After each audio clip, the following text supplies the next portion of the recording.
और agriculture extension योजना यानी कि आत्मा योजना के तहत जो ये किसान मेला आज के आयोजित है, उसमें मुख्य अतिथि के रूप में पधारे हुए माननीय सांसद जी श्री लल्लू सिंह जी, माननीय विधायक महोदय श्री रामचंद्र यादव जी,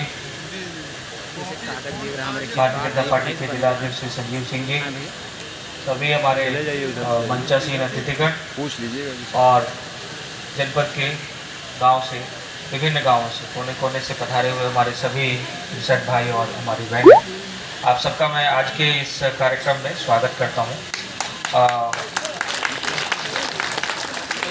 लगातार माननीय मुख्यमंत्री जी का और सरकार का ये प्रयास है कि किसानों के बीच में जाकर के विभिन्न प्रकार के प्रोग्राम आयोजित किए जाएं। एक तरफ इससे सरकार की जो योजनाएं हैं उनके बारे में जागरूकता फैलती है, किसानों को पता चलता है कि कौन कौन सी योजनाएं सरकार के द्वारा संचालित की जा रही हैं और किस प्रकार से उसका लाभ हमारे कृषक भाई ले सकते हैं।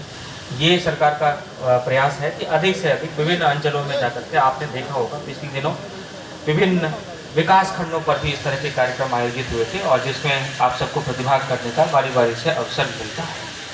उसी के कड़ी में आज ये आयोजन हो रहा है और निश्चित रूप से जब भी इस तरह का कोई कार्यक्रम आयोजित होता है तो उसमें माननीय हमारे सभी जनप्रतिनिधियों का बहुत ही महत्वपूर्ण स्थान होता है। एक तरफ हमारे माननीय जनप्रतिनिधि ग्रामीण अंचलों में यात्रा करके जो किसानों के दुख दर्द की बातें हैं उसको शेयर करते हैं और उसको सरकार तक पहुंचाते हैं।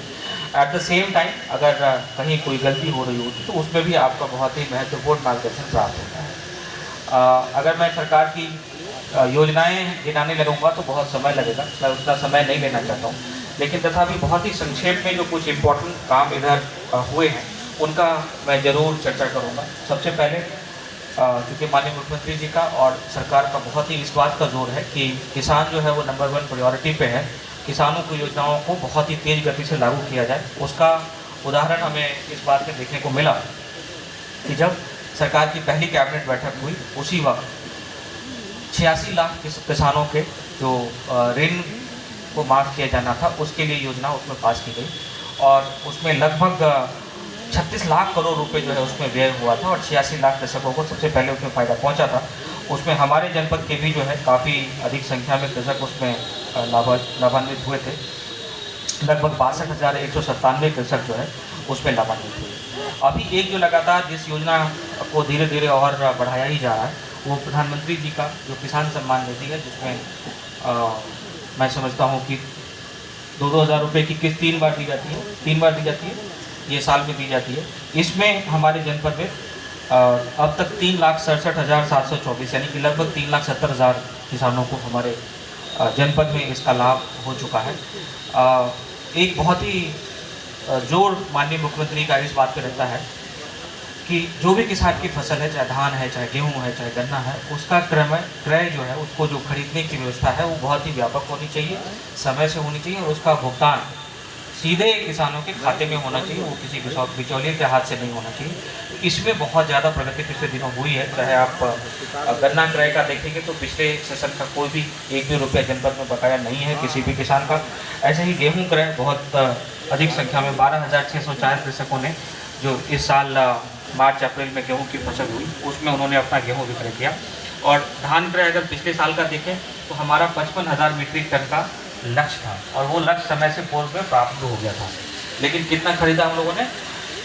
मुख्यमंत्री जी का ये निर्देश था कि जब तक कोई भी किसान लाता रहेगा तो आप उसको जरूर खरीदेंगे, वापस नहीं करेंगे। और इसी का नतीजा निकला कि 160% जो है धान क्रय हुआ, यानी कि 85,000 मीट्रिक टन, उसमें हमारे 55,000 के बजाय 85,000 मीट्रिक टन धान खरीदा गया। तो उसी प्रकार की व्यवस्था अभी भी हो रही है। अभी 1 नवंबर से जनपद में धान क्रय के लिए जो है, पिछली बार 40 केंद्र लगे थे, इस बार 44 केंद्र अब तक स्वीकृत हो गए हैं। माननीय सांसद जी ने और अन्य माननीय जनप्रतिनिधियों ने भी कुछ उसमें और केंद्र स्थापित करने के निर्देश दिए हैं, उस पर भी कार्रवाई चल रही है और 1 नवंबर से धान क्रय की प्रक्रिया शुरू होगी। मैं सभी किसान भाइयों को ये कहना चाहूँगा कि 25 अक्टूबर यानी कि आज है 23 अक्टूबर सोमवार से, कल संडे है, परसों सोमवार से प्रत्येक तहसील पे लगातार 1 हफ्ते का रजिस्ट्रेशन का भी कैंप लगाया जा रहा है, ताकि कोई भी किसान भाई जिनको रजिस्ट्रेशन कराने में दिक्कत हो रही हो तो वो तहसील पर जा कर के और कैंप में अपना रजिस्ट्रेशन जरूर करा लें। इसमें एक नई व्यवस्था भी इस बार लागू की गई है कि जो मोबाइल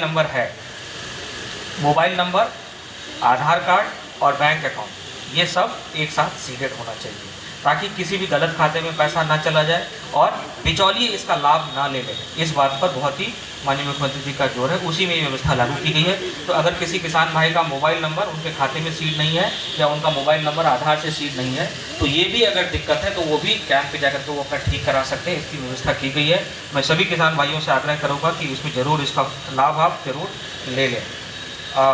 अभी हमारा जो खरीफ की फसल अभी बुआई होनी है आने वाले महीनों में, उसकी सारी व्यवस्थाएं हो गई हैं। शासन के स्तर से भी इसमें गोष्ठी आयोजित करके और जो भी आवश्यकता होती है, जैसे हम लोगों ने 2 रेक मांगा कि हमें अतिरिक्त 2 ट्रेन भर करके डीएपी और आवश्यकता होगी, तो उसकी व्यवस्था शासन की ओर से की गई है। और बाकी बीज और खाद यूरिया सब चीज़ों की पर्याप्त व्यवस्था है। तो उम्मीद है कि इस बार की जो हमारी खरीफ की फसल है वो काफ़ी अच्छी होगी। अपार्ट फ्रॉम दैट, एक अभी जो इस वक्त का बहुत ही ज्वलंत मुद्दा है, मैं समझता हूँ आगे गोष्ठी में हमारे वैज्ञानिक भी आए हुए हैं, शशिकांत जी, और बाकी भी अधिकारीगण हैं कृषि विभाग के, वो बहुत विस्तार से बताएंगे। बस मैं बहुत एक छोटी सी बात आप सबसे मैं करना चाहूँगा कि ये देखा जाता है आसपास के कई जनपदों में कि बहुत भारी संख्या में किसान पराली को जला देते हैं। हालांकि इधर ये घटनाएं कम होती हैं।